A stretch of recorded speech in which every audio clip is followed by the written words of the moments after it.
Le fait d'être avec mes élèves dans une sorte de petit cocon, ça m'a aussi permis d'avancer. J'ai eu le droit de me poser des questions que je n'aurais pas pu forcément me poser en étant dans la grosse machine avec des classes de 30. Ensuite, la question, c'était comment faire pour que mes élèves progressent. Progrès, ça veut pas juste dire avoir des super notes. Progresser, ça veut dire... AVS avec Philippe Robichon.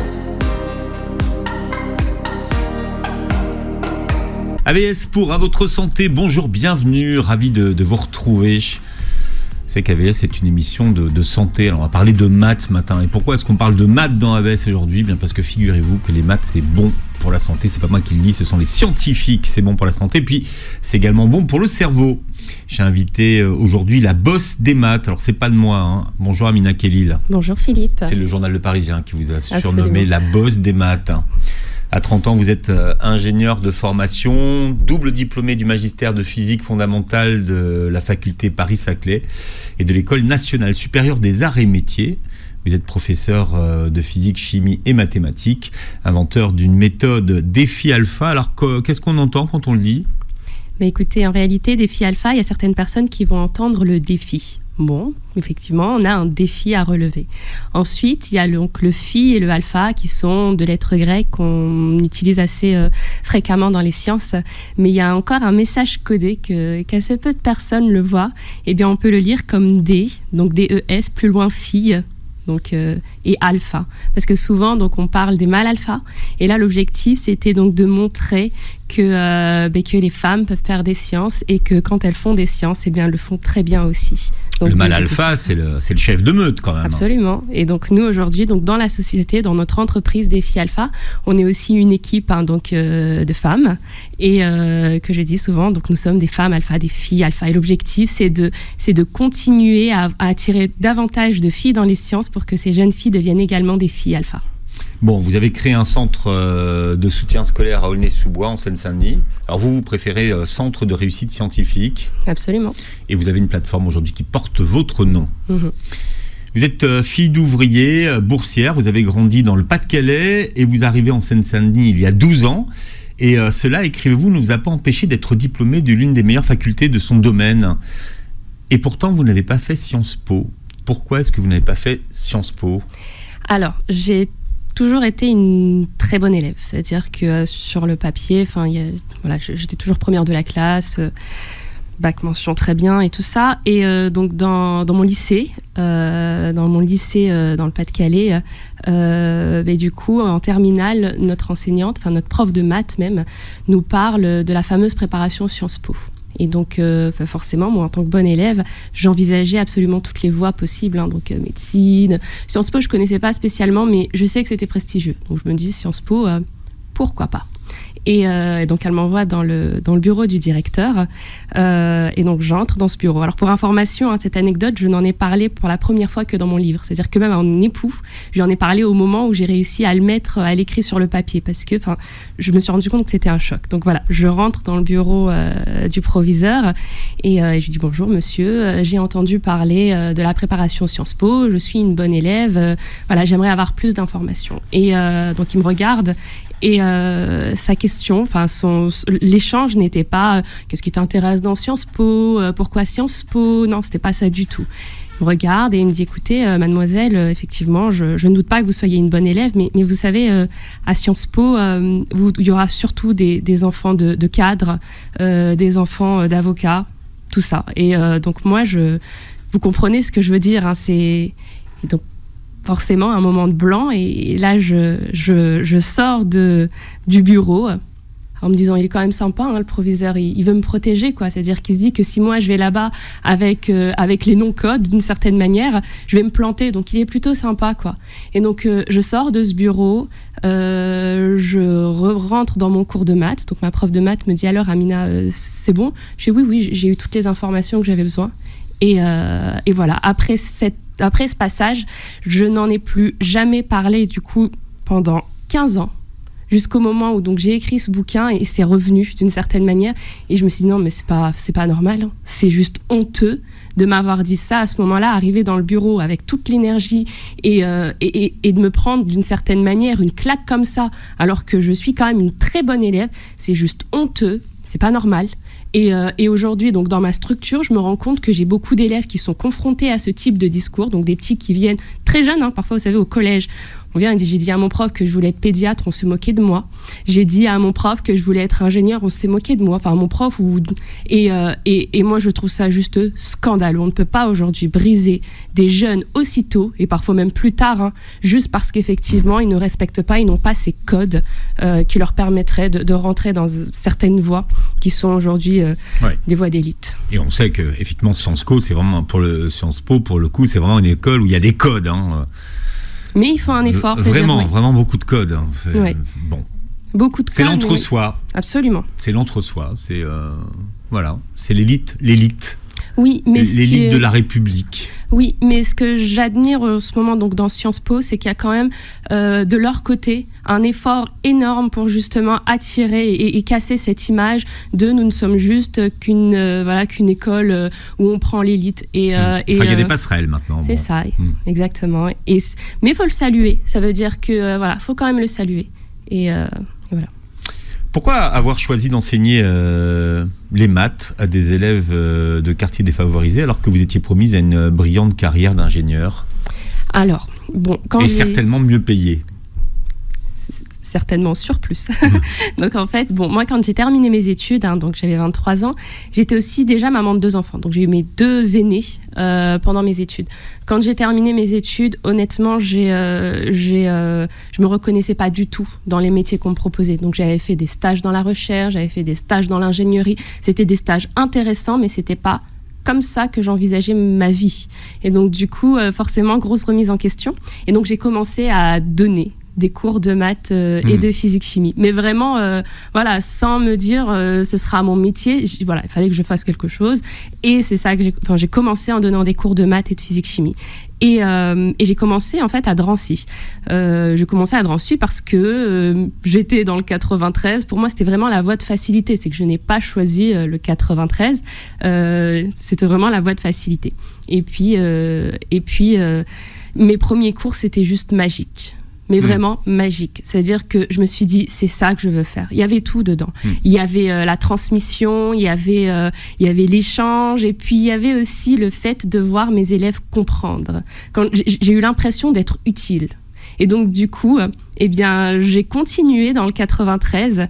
Mes petits, donc mes élèves, j'appelle mes petits, alors que mes élèves sont devenus bien plus que juste des élèves. C'est-à-dire que souvent, je dis, je suis un peu comme leur grande sœur. C'est-à-dire que Et aujourd'hui, donc pour rien au monde, je quitterai mon 93 pour enseigner dans d'autres villes, quoi. Et j'ai l'impression que c'est à cet endroit qu'on a en tout cas le plus d'impact. Mais pourquoi ne pas avoir choisi l'aventure de l'éducation nationale ? Alors, l'éducation nationale, je pense que ça me faisait peur, mais vraiment peur. C'est-à-dire que c'est quand même une sacrée machine, l'éducation nationale. Arriver du haut de mes 23 ans et me dire que je vais aller rentrer dans cette grosse machine, honnêtement, moi, je ne m'en sentais pas capable. Vraiment, je ne m'en sentais pas capable. Et donc, c'est pour ça qu'aujourd'hui, je tiens à le préciser, c'est que pour moi, les enseignants, les profs qui sont debout dans l'éducation nationale, qui se démènent au jour le jour pour que les petits grandissent, pour que les petits progressent dans la bienveillance, pour moi, ce sont des héros. Mais vraiment, ce sont des héros. Et je pense qu'on l'a un peu trop oublié, parce que ce qu'ils font, c'est juste extraordinaire. Moi, personnellement, je ne m'en sentais pas capable. Et puis ensuite, le fait aussi... Mais aujourd'hui, vous en seriez capable, 10 ans après ? Alors, en fait, ce qui s'est ensuite passé, c'est que le fait d'être avec mes élèves dans une sorte de petit cocon, ça m'a aussi permis d'avancer. D'avancer, en tout cas, sur des questions. J'ai eu le droit, en fait, de me poser des questions que je n'aurais pas pu forcément me poser en étant dans la grosse machine avec des classes de 30. Donc moi, rapidement, ensuite, la question, c'était comment faire pour que mes élèves progressent. Progresse, ça ne veut pas juste dire avoir des super notes. Progresser, ça veut dire effectivement mieux comprendre, se sentir plus à l'aise, mais c'est aussi gagner confiance en eux. C'est aussi avoir confiance en l'école. C'est aussi avoir confiance en l'avenir et de se dire que tout est possible. Et donc forcément, d'être comme ça, d'avoir cette proximité avec les élèves et les parents, oui, ça m'a permis de me poser des questions que je n'aurais pas pu me poser en étant dans l'éducation nationale. Est-ce que ça vous fait toujours aussi peur aujourd'hui ? Parce que la question de votre légitimité en tant qu'enseignante, ou alors le fait d'aller dans l'éducation nationale, ça vous obligerait peut-être à utiliser une méthode qui n'est pas la vôtre, et ça, c'est pas en fait, c'est pas votre mindset, comme on dit aujourd'hui, c'est pas votre façon de fonctionner. Alors, je vais vous dire un truc, c'est que aujourd'hui, je suis tellement attachée à cette forme de liberté que j'ai dans la manière d'enseigner. Souvent, je dis, je ne suis pas l'éducation nationale. Et c'est vrai, je ne suis pas l'éducation nationale. C'est-à-dire qu'aujourd'hui, moi, donc, j'ai écrit une gamme de livres. Donc, j'ai 7 livres de maths de la 6e à la terminale. J'ai ma plateforme. Qui coûte rien du tout. Faut expliquer aux gens que c'est des livres qui sont pas chers. Hein. Mais non, parce que l'objectif, pour moi, c'est de rendre ces disciplines, donc rendre même la réussite, après, peut-être qu'on parlera pourquoi des maths, mais de rendre la réussite financièrement accessible. C'est-à-dire qu'aujourd'hui, c'est pas normal qu'on ait toujours cette impression que ce soit toujours, entre guillemets, les mieux armés. Mieux armés, c'est et financièrement et parfois même par l'environnement qui réussissent. Donc moi, aujourd'hui, ce que je veux, c'est pouvoir amener tous ces outils et que ce soit financièrement accessible pour donner vraiment la chance à tout le monde.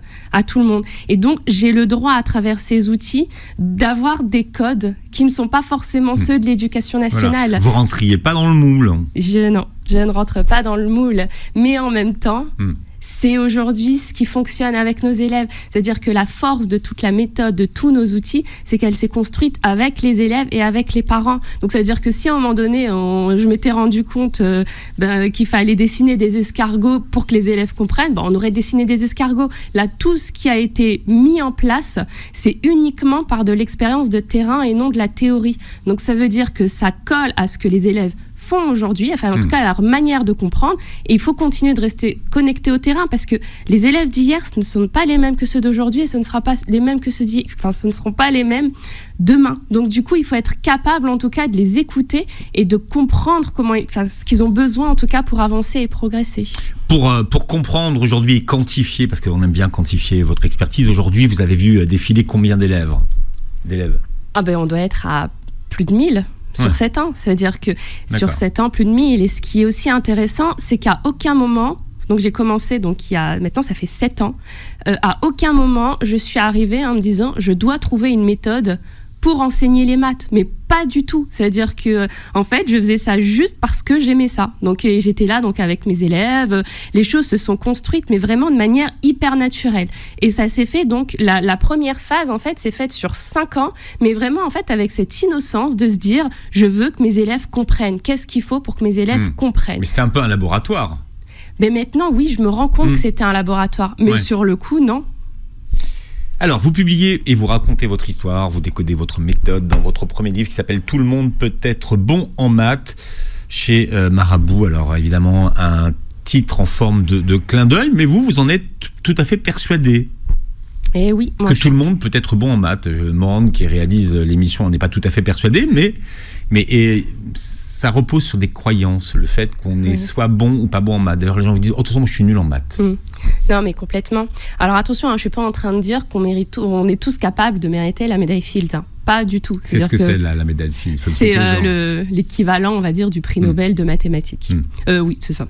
Cédric là, par exemple. Exactement. Villani, parce que c'est le plus connu qu'on connaisse avec la médaille. Voilà. Donc voilà, je ne suis pas en train de dire ça. Moi, ce que je dis, c'est qu'effectivement, nous sommes tous en mesure de faire au moins même des petits trucs en mathématiques. Et aujourd'hui, il y a trop de personnes qui viennent en disant de toute façon, en fait, il y a comme des cases. C'est-à-dire qu'on est dans un système, on aime bien ranger les gens dans des cases. Donc il y a le littéraire et puis il y a le matheux et puis il y a l'artiste, grosso modo. Donc et puis le côté matheux, ceux qui aiment les maths, ceux qui sont bons en maths, mais ils représentent qu'une toute petite partie de la population. Alors que si moi sur le millier d'élèves que j'ai suivis, mais vraiment sur le millier d'élèves que j'ai suivis, ceux qui sont réellement en difficulté, ceux qui ne comprennent rien, vraiment, il y en a, mais ils se comptent sur les doigts de la main. C'est-à-dire que là, on a l'impression que c'est l'inverse. Ça veut dire que ceux qui comprennent, ils sont 5, et ceux qui ne comprennent pas, ils sont 10 000. Non, c'est l'inverse. Et sur les gens, en fait, qui ne comprennent pas, souvent, c'est pas juste lié aux maths, c'est qu'il y a des petits soucis qui vont bien au-delà juste de l'apprentissage des mathématiques. Donc, c'est même pas moi qui le dis parce que je veux faire plaisir aux gens, et puis non, c'est un fait. C'est-à-dire que tout le monde peut réellement comprendre les maths. Et c'est une question, du coup, pour moi, donc, de méthode, d'état d'esprit et de travail uniquement. On a pris le pari ce matin de parler de maths pendant 1 heure. J'espère que ça vous barbe pas trop. Non, mais parce qu'en fait, il y a beaucoup d'a priori sur les maths. Les gens me disent, de toute façon, moi, les maths, je déteste. Est-ce qu'il y a des raisons objectives de détester les maths? Et je pose cette question à mon invité, Amina Khelil, qui vient de publier justement son premier livre, Tout le monde peut être bon en maths, chez Marabout. Alors, moi, je pense que la raison principale, c'est qu'on a fait des mathématiques une discipline purement scolaire. C'est-à-dire qu'on apprend les maths à l'école, et puis on apprend les maths à travers d'abord la numération, et puis on apprend à faire des additions, et puis il y a les fameux problèmes de maths. Donc c'est-à-dire qu'on a l'impression que les maths n'existent uniquement qu'à l'école. Et puis en plus de ça, qui dit école dit aussi notes. Donc ça veut dire que après on va évaluer notre niveau en maths, parce qu'on va avoir une bonne ou une mauvaise note. Si on a une bonne note, c'est que ça va. Si on a une mauvaise note, c'est qu'on est nul en maths. Alors que pas du tout, c'est-à-dire qu'en réalité, pour moi, et c'est aussi l'objet de ce livre, c'est que les mathématiques sont vraiment partout. Sont pas vraiment partout, pas uniquement, c'est-à-dire que oui, on va en avoir besoin. Certains vous diront, quand je vais chez le boulanger, il y a le changement de monnaie, enfin tout ça, il y a l'échange.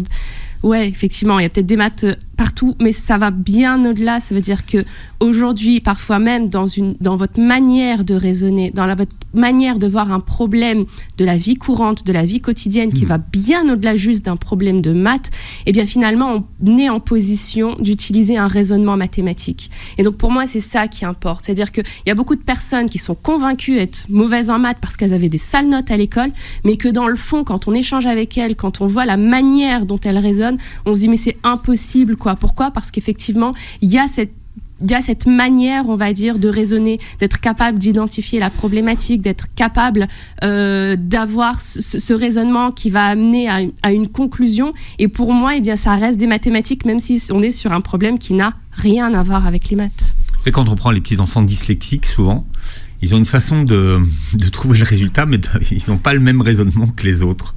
Et ça, les maîtres sanctionnent, hein. C'est-à-dire que vous ne pouvez pas trouver le résultat si vous n'avez pas suivi le bon raisonnement que vous expliquez. Non, ils ont une façon de faire des divisions qui est vraiment propre à eux et qu'on ne peut pas expliquer. C'est comme ça. Et ça, c'est dommage. Ça, c'est dommage. Par exemple, moi, j'ai mon fils qui est en CE2. Ça fait 1 an, j'essaye de comprendre comment il fait les soustractions. Je n'arrive pas à comprendre comment il fait les soustractions. Ça m'étonne à lui, ouais. Non, j'y arrive pas. Mais dans le fond, c'est pas grave.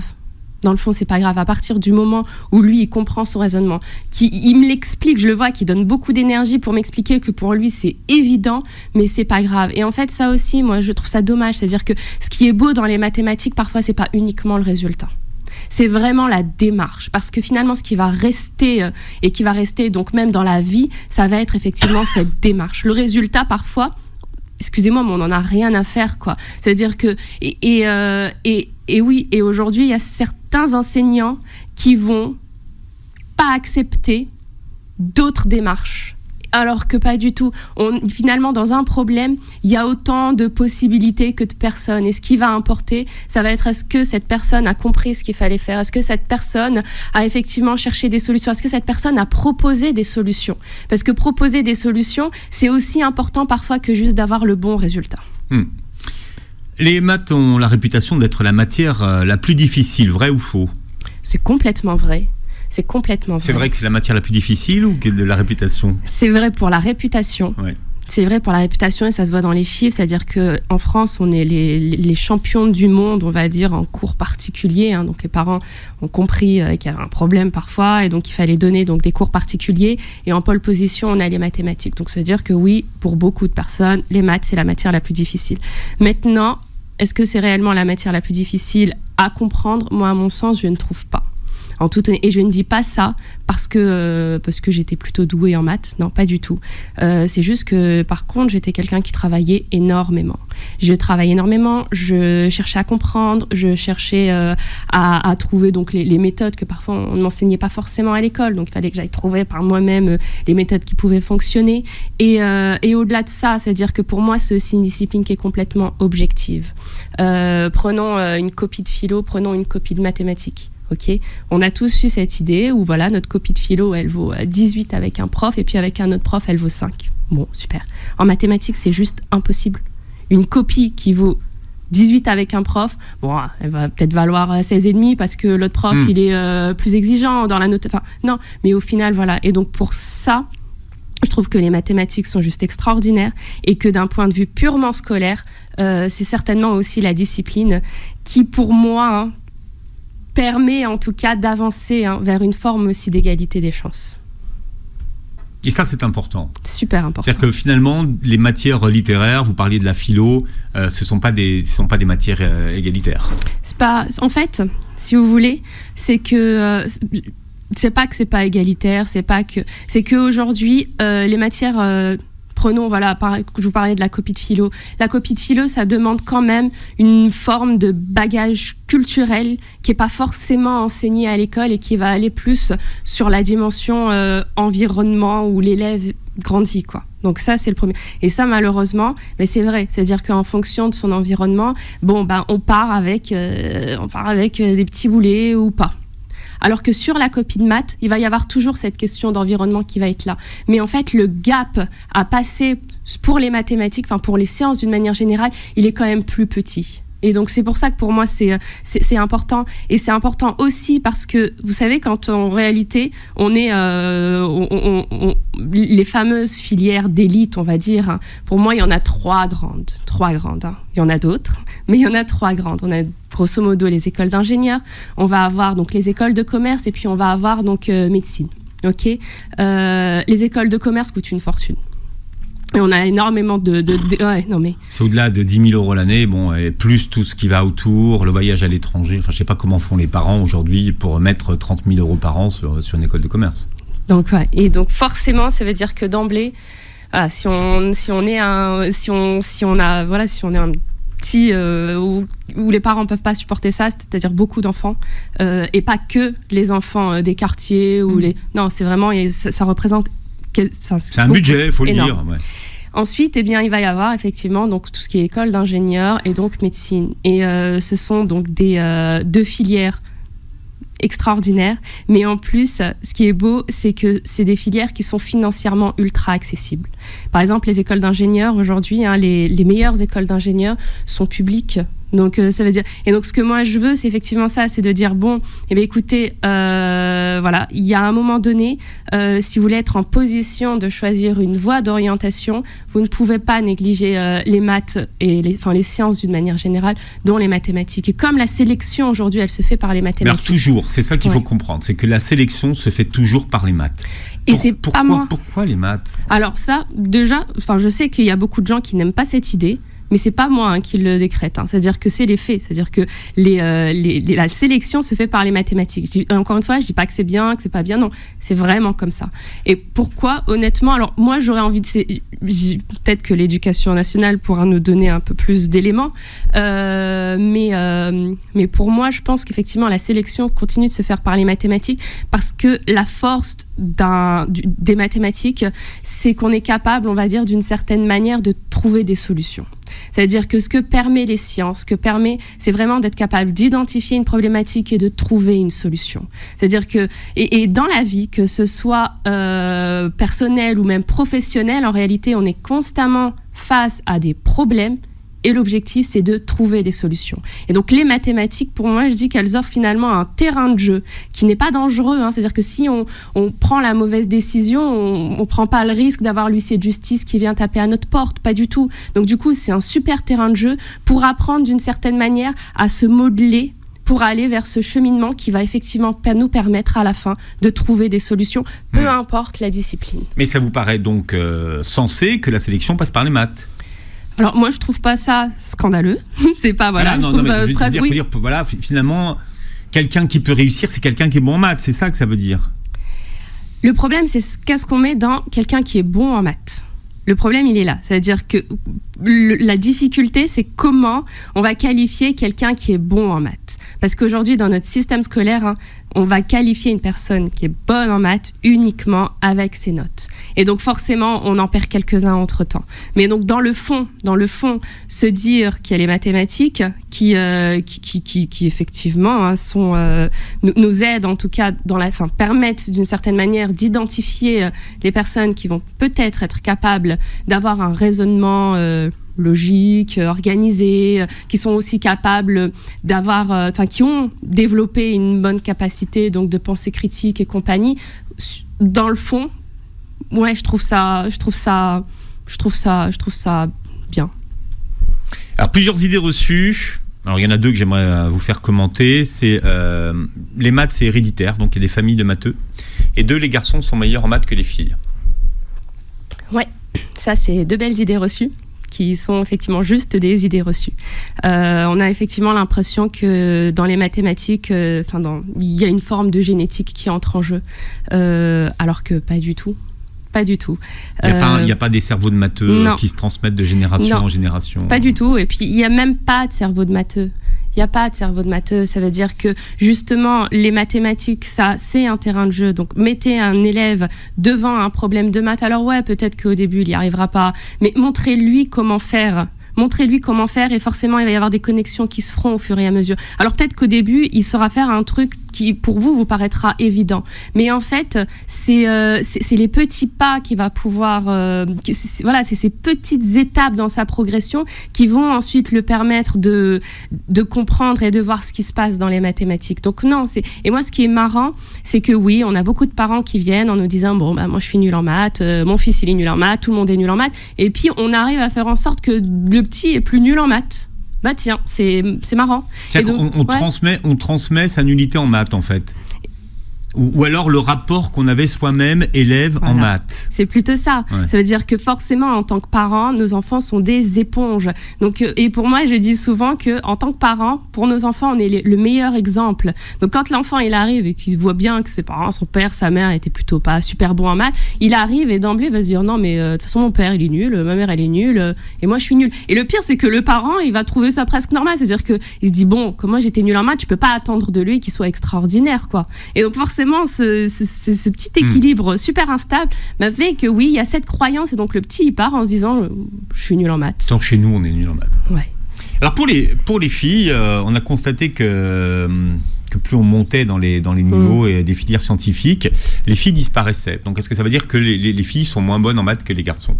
Alors ça, pas du tout aussi. C'est-à-dire que moi, par exemple, on a réussi le pari, puisque qu'on s'appelle quand même défi alpha, on a réussi le pari à ce que dans la structure, on ait toujours un poil plus de filles que de garçons. Et les filles sont souvent bien meilleures que les garçons. Elles sont bien meilleures parce que il y a tout en fait, c'est-à-dire qu'il y a souvent cette persévérance dans le travail, il y a cette maturité, quand elles viennent faire des maths, elles savent pourquoi elles sont là. Donc forcément, je veux dire, et je le dis assez souvent, une fois il y a une prof qui est arrivée et qui m'a dit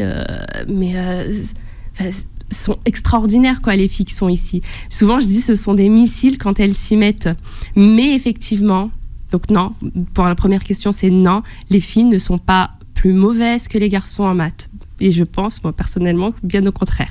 Mais on est tellement ancré dans ce stéréotype, eh bien que les filles sont quand même mieux dans des disciplines telles que la santé, le social, voilà. Et donc forcément, à force de droit. Ouais, c'est ça. Et donc forcément, à force de véhiculer ce type de croyances, au moment de choisir, au moment où elles ont le choix entre choisir les sciences et choisir ces fameux métiers qui sont plutôt pour elles, elles vont choisir ces métiers qui sont pour elles. Il y en a beaucoup qui n'osent même pas y penser. C'est-à-dire que, vous voyez, des fois, j'ai mes élèves qui arrivent et qu'est-ce que tu veux faire plus tard ? Elles osent, quand on leur dit pourquoi pas ingénieur, ça vient, mais j'ai le droit de croire que je peux être ingénieur, comme si en fait c'était. Alors le nom est masculin. Ouais, le nom est masculin. Ouais, donc je sais pas quelle est la forme féminine. On met un E. Ouais, c'est ça. Le petit mais ça s'entend pas. On l'entend pas. On a fait un pari ce matin, on va parler de maths pendant 1 heure. Vous l'avez vu, c'est passionnant. En tout cas, quand c'est Amina Khalil qui en parle. Hein. Je rappelle que vous avez créé votre propre centre de formation. Hein. Ça s'appelle Défi Alpha. Vous avez une plateforme en ligne également à laquelle on peut s'abonner. Et vous publiez. Alors, il y a des fiches très importantes. Les fiches, on verra comment vous avez élaboré ces fiches comme outil pédagogique. Et vous êtes là pour nous parler de votre premier livre ce matin qui s'appelle Tout le monde peut être bon en maths chez Marabout. La première chose à laquelle vous vous êtes attelé quand vous avez commencé ce chantier de trouver une pédagogie pour enseigner les maths, vous êtes penché sur la question du vocabulaire. Qu'est-ce qu'il y a ? Il y a un verbiage qui est propre aux maths que les gens ne comprendraient pas et le fait d'utiliser d'autres mots, ça les rendrait plus faciles ? Alors, si vous voulez, dans les mathématiques, pour moi, il y a deux mondes. Il y a vraiment le monde du formalisme, donc les maths officielles. Et puis, il va y avoir aussi l'autre monde qui est davantage oral. C'est-à-dire que, on va parler, on va expliquer les maths dans un langage qui va être oral. Très souvent, ce monde du langage oral, donc c'est-à-dire vraiment comment on comprend les mathématiques, eh bien, on l'utilise pas. On l'utilise pas parce que, en toute honnêteté, c'est pas forcément très joli. C'est vrai, c'est pas très beau. Alors que le formalisme, forcément, ça donne un côté qui est... même si, attention, hein, le formalisme est fondamental en mathématiques. Je dis pas qu'il faut pas l'avoir, mais du coup, aujourd'hui, dans le système, il y a de la place uniquement pour le monde du formalisme. C'est-à-dire que soit tu captes le langage, soit tu le captes pas. Sauf qu'en réalité, le langage officiel, il y a très peu de personnes, en tout cas, qui le captent.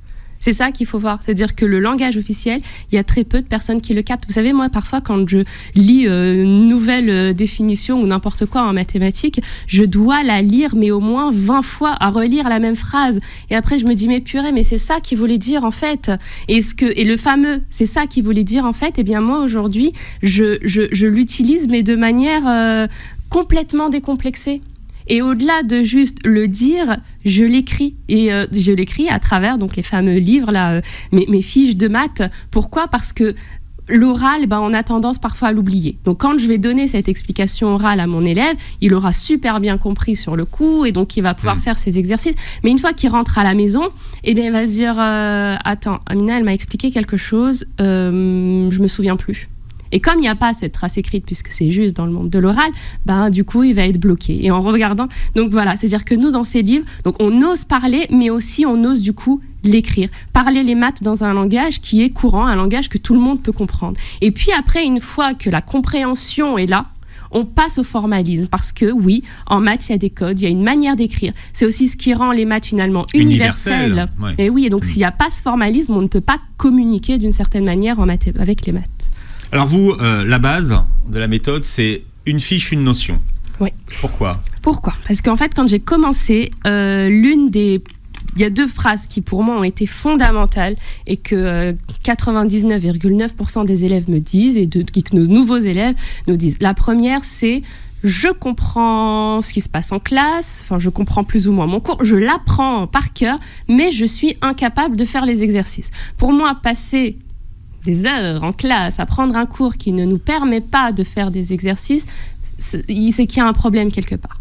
La deuxième phrase, c'est qui est la pire, c'est quand un élève arrive, je lui dis voilà, vous avez travaillé sur quoi aujourd'hui ? On a travaillé sur le développement. Ça a été, j'ai rien compris. Je fais non, tu ne peux pas ne rien avoir compris. Il y a forcément des petits trucs que tu as pigés, quoi. Non, j'ai rien compris. Pourquoi ? Parce que lui, il voit son chapitre comme une masse d'informations et il n'arrive pas à s'y retrouver. Et donc, c'est la raison pour laquelle, plutôt que de raisonner en gros chapitres avec plein de notions, eh bien, c'est qu'on va dire voilà, sur le chapitre sur le développement, tu vas avoir la simple distributivité. On est parti, je vais t'expliquer, donc à partir de cette fiche, ce qu'est la simple distributivité, mais uniquement en partant d'un exemple concret. Je ferais bien de la lire, peut-être qu'il y en a même autour de nous qui feraient bien de la lire. La simple distributivité. Oui, on y est, ouais, ça marche. Bon, j'ai à lire. Donc voilà, et donc on part d'un exemple concret, pour qu'en fait l'élève voit tout de suite de quoi on parle. On n'est pas dans la théorie, non, on part d'un exemple concret. Et puis on va expliquer uniquement cette notion. Ça ne doit pas durer longtemps. On ne va pas sur un monologue qui dure 10 minutes parce que honnêtement, on a tous vécu ce cours de maths où au bout de 10 minutes, on va dans nos pensées et puis on se demande qu'est-ce qu'on va faire chez nous en rentrant ce soir. Non, là c'est juste 10 minutes pour capter son attention. Et ensuite, tout de suite après avoir expliqué, l'élève fait. Ça veut dire qu'il va mettre en application, c'est-à-dire qu'il ne va pas juste entendre, comprendre, c'est qu'il va faire. En faisant, on va pouvoir identifier rapidement ses difficultés, mais aussi ça va permettre de développer les bons automatismes. En maths, il faut acquérir des automatismes. Pour moi, ces automatismes, ça devient un peu nos outils pour qu'ensuite, quand on fait des choses plus compliquées, c'est pas « Ah mince, qu'est-ce que je dois faire ?» Non, c'est « Je sais que je peux poser une équation. Et je sais poser une équation et je sais résoudre une équation. » Ça va vite, hein. Si ça marche pas, on passe à autre chose. Et donc, l'idée, c'est effectivement de raisonner en notions, ces notions qui deviennent des outils pour l'élève qui ensuite va pouvoir un peu sortir quand il va être confronté, lui, à un problème qui va être plus complexe. Et il faut qu'il fasse le lien, bien sûr, entre ces notions. Super important. Puisque les élèves ne font pas toujours... Non. Et ils font pas le parce lien que... entre les différentes notions qu'ils ont appris. Et au-delà de... En fait, ils font même dans la manière d'enseigner, c'est-à-dire que même dans le rapport à l'école, c'est ce qui est difficile. C'est-à-dire que, en fait, on apprend les maths pour avoir des bonnes notes. Enfin, on va à l'école aujourd'hui pour avoir des bonnes notes. Alors, qu'est-ce que vous en faites, vous, des notes? Par quoi vous les remplacez? Parce que c'est bon. Alors, là, moi, comme je n'ai pas de système de notation, la question ne se pose pas. Mais ça veut dire que moi, c'est assez marrant quand les parents arrivent, je leur dis, écoutez, si votre objectif, en venant ici, c'est pour ça que je n'aime pas forcément le mot de centre de soutien scolaire, si ce que vous recherchez... Ça fonctionne en France. Ouais. Le centre de soutien scolaire, c'est un truc qui cartonne. Les Français sont alors consommateurs. Mais oui, ils sont consommateurs. Et vous savez, l'un des premiers arguments de ces centres de soutien scolaire, c'est quoi ? Vous pourrez aller sur leur site, c'est genre plus 4 points sur la moyenne. Ouais. Et genre Academia, j'en prends au hasard parce que c'est le plus connu, c'est celui qui communique le plus, qu'on va partout. Voilà, vous allez sur la page d'accueil, c'est plus 3 points, plus 4 points sur la moyenne. Vous êtes l'anti-Academia, il faut expliquer aux gens. Peut-être. Dans la méthode. En fait, Academia a des d'une certaine manière, ils répondent à un marché. C'est-à-dire que dans le marché où l'objectif, c'est d'individualiser, on va dire, d'une certaine manière, l'enseignement, Academia vient répondre à un marché. C'est-à-dire que, voilà, on sait qu'il y a un problème avec l'école. Les parents sont hyper inquiets avec l'école. Ils se disent que, il faut de l'aide. Donc Academia vient apporter cette aide. Voilà. Point final. Alors vous, c'est quoi votre promesse client? Alors si c'est pas plus 4 points, vous dites quoi aux parents? Qu'est-ce que vous apportez? Moi, ce que je dis, c'est que mon objectif principal, c'est d'avoir des élèves qui comprennent. Ça paraît bête, c'est d'avoir des élèves qui comprennent. C'est d'avoir des élèves qui soient capables de faire justement le lien avec les notions. C'est d'avoir des élèves qui acquièrent un vrai bagage mathématique. Un bagage mathématique qui va être nécessaire aujourd'hui, mais aussi demain. C'est-à-dire que, et cette mécanique, elle prend du temps.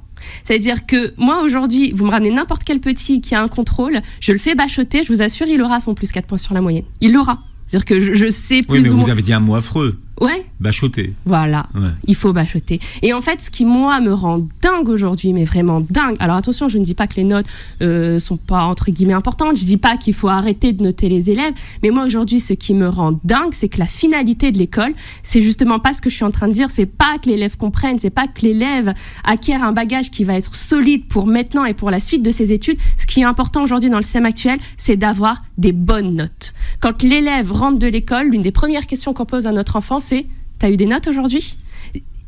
C'est pas normal. Quand on demande à un élève pourquoi tu vas à l'école, il me dit « Je vais à l'école pour avoir des bonnes notes et après un bon travail. » Non, c'est pas ça. On va à l'école pour apprendre, pour acquérir un bagage et pour en fait finalement être suffisamment armé pour affronter le monde de demain. Être armé pour affronter le monde de demain, c'est pas justement uniquement avoir un bon métier, mais c'est aussi être capable de vivre avec les autres, être capable de trouver des solutions, être capable d'avancer, de grandir. Et tout ça, en fait, ça me rend dingue.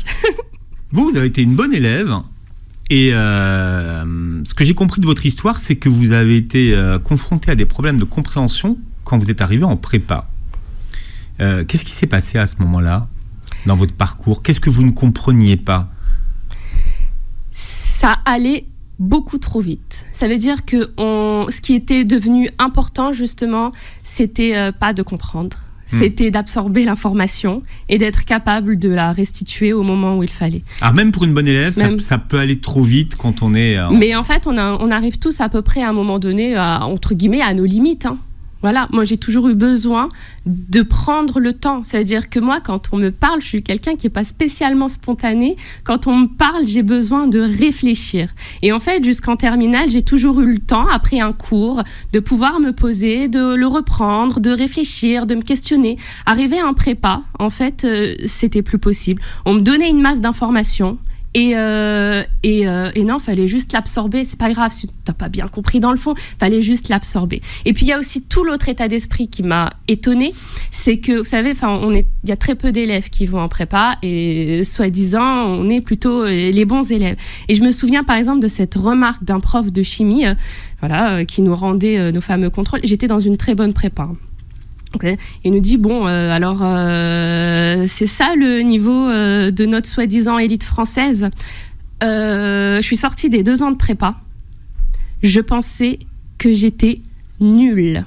Je me suis pris une claque sur la confiance en moi qui était juste dramatique. Et en fait, j'ai l'impression que le système est fait pour nous renvoyer à un moment donné cette image que oui, on est peut-être nul. Alors moi, c'est arrivé à la fin de prépa. Donc, j'espère, j'avais 19 ans. Mais en fait, il y en a, ça arrive quand ils ont 8 ans. Il y en a, ça leur arrive quand ils ont 10 ans. C'est en fait dans cette limite de voir jusqu'où on peut te pousser pour ensuite te renvoyer cette image d'être nul. Et bon, j'ai vraiment eu besoin d'un temps de reconstruction après la prépa. Enfin, j'ai pris du poids. Enfin, je veux dire, c'était... Et vous avez cassé? J'ai cassé. Non, ils vous avaient cassé. Complètement. Ouais. Complètement. Et quand je me dis qu'ils ont réussi à moi me casser, alors que sur le papier, effectivement, j'étais une élève brillante, j'ose même pas imaginer, en fait... tout le monde. Les autres. Ouais. Je vais prendre une image que vous évoquez dans votre livre. Vous dites que les maths, c'est comme une armoire bien rangée. Pourquoi ? En tout cas, parce qu'en fait, si vous voulez, dans le bagage mathématique, on peut voir ça comme une armoire bien rangée. Il y en a qui vont un peu utiliser l'image du sac à dos. Pour moi, effectivement, les mathématiques, avant de se lancer dans des gros problèmes et puis dans des histoires d'abstraction et tout ça, pour moi, c'est avant tout des outils à maîtriser. C'est-à-dire qu'on ne va pas demander à un élève de faire un truc super compliqué s'il n'est même pas capable de résoudre x plus 1, par exemple, égale 3. Et donc du coup voilà, et en fait l'objectif c'est au fur et à mesure de sa scolarité remplir cette petite armoire avec les différents outils et être capable de savoir ce qu'il y a dedans. Ça veut dire que quand on est face à un problème, de se dire peut-être que le théorème de Pythagore pourrait être utile à cet endroit. Peut-être que le théorème de Thalès est plus pertinent. Et en fait, c'est d'abord être capable effectivement de savoir exactement quels sont les outils à notre disposition. Des parents vous amènent demain un élève qui est bloqué en maths. Qu'est-ce que vous répondez à ces parents ? Alors, je lui réponds que l'objectif, c'est vraiment de travailler avec lui sur le moyen terme. Dans un premier temps, on va mettre de côté toutes les notes, toutes ces angoisses. On va vraiment se focaliser sur l'essentiel, c'est qu'effectivement, le petit comprenne, qu'il se rende compte que finalement, c'est pas si compliqué, qu'il se rende compte qu'il est capable de faire des petites choses. Et puis, au fur et à mesure, vous allez voir que c'est ce travail de fond qui est vraiment plus long. C'est-à-dire que, et c'est ça parfois qui est difficile à comprendre, c'est que ça prend du temps. Forcément, à un moment donné, il va y avoir une répercussion parfois sur les notes. C'est juste que je n'ai pas en fait la main sur le temps. Pour certains, ça va être 2 mois. Pour certains, il me faut parfois 1 année complète. Pourquoi ? Parce que il va y avoir... c'est très difficile de devoir défaire pour refaire. Donc du coup, il y a un moment donné, en plus, plus le blocage va être important, plus le blocage va s'inscrire sur la durée, plus l'effort va être difficile. Et pour moi, c'est fondamental que les parents soient alignés avec nous. C'est-à-dire que si nous, on arrive en disant « Bon, écoutez, on va travailler sur le moyen terme pour faire sauter ces blocages et faire en sorte qu'ils se rendent compte que c'est possible », si en parallèle, on a le parent qui est là à mettre une forme de pression, on n'y arrivera pas. Donc la première chose, c'est vraiment qu'on soit tous alignés et d'être OK sur le principe que ce qui est fondamental dans un premier temps, vraiment dans un premier temps, c'est effectivement que l'élève, en tout cas, reprenne vraiment confiance en lui. Alors, on rappelle le titre de votre livre, c'est « Tout le monde peut être bon en maths chez Marabout ». Alors, la plateforme, comment on vous trouve ?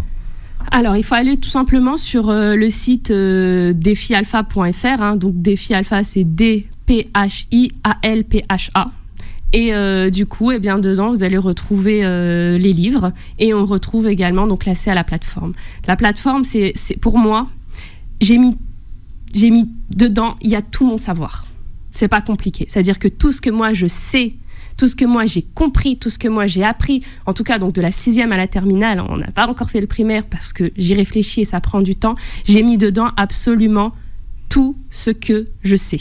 Donc ça veut dire que si un élève, pour moi, il est capable de suivre la plateforme est vraiment dans l'ordre indiqué parce qu'il y a quand même sur l'intégralité, il y a 1500 vidéos, enfin je veux dire, c'est quand même un travail. C'est pas une plateforme où on va juste la veille du contrôle pour s'entraîner, ça ne fonctionnera pas. C'est vraiment une plateforme où il faut le voir un peu comme un cours particulier, hein.